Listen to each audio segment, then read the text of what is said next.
Greetings, YouTube.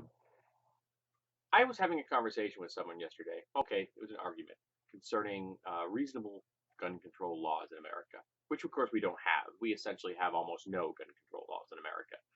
Um, and the fact that I feel that semi-automatic rifles should be restricted and that high-capacity magazines should be restricted. Future sales. Okay, that's the gist. I'll touch on that again in a minute. And the person in question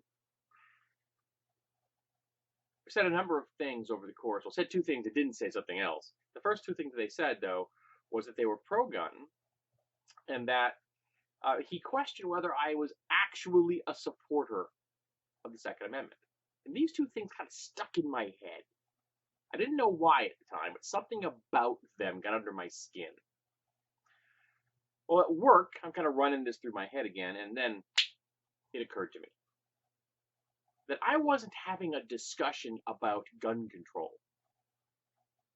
I was having a discussion of religion, the Church of the NRA. That this person had elevated the Second Amendment to a fetish, to a theistic worldview. And what do I mean by this? Well, pro-gun, okay? I'm neutral on the Second Amendment. I support it, but I support anyone's desire to own a firearm so long as they do so legally, and I'm okay if someone doesn't desire to own a firearm. I don't tell people they should own them. I don't tell people they shouldn't own them.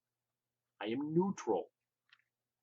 I support the amendment, and I think that we, as a reasonable, sensible people, can accept reasonable, sensible limitations on that amendment.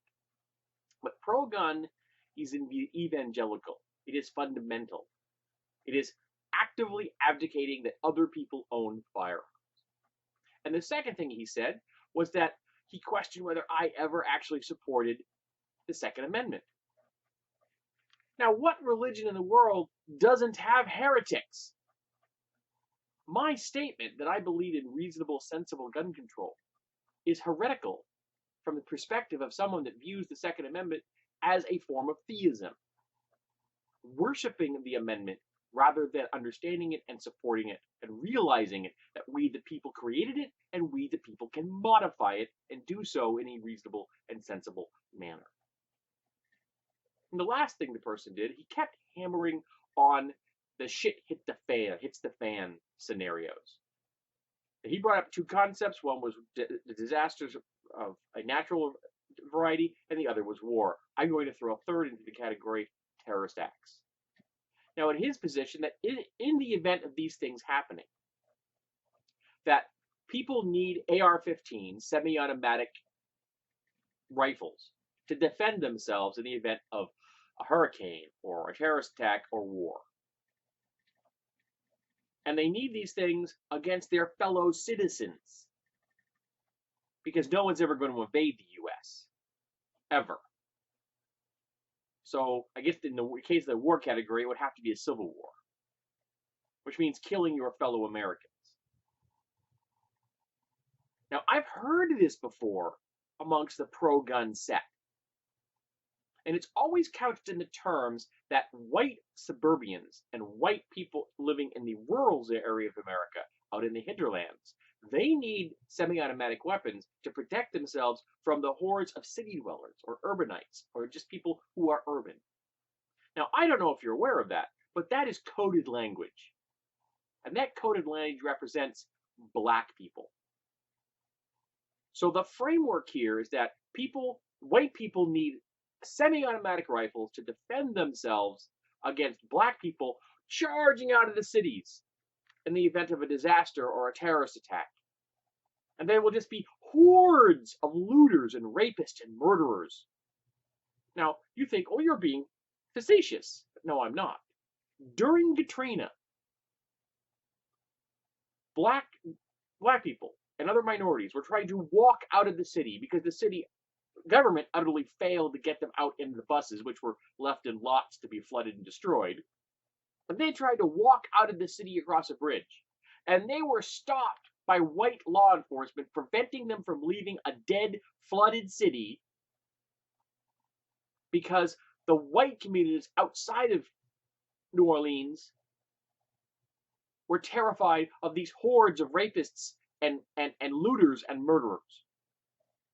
So people were driven back into a dead city because of this particular narrative, this racist, white supremacist narrative.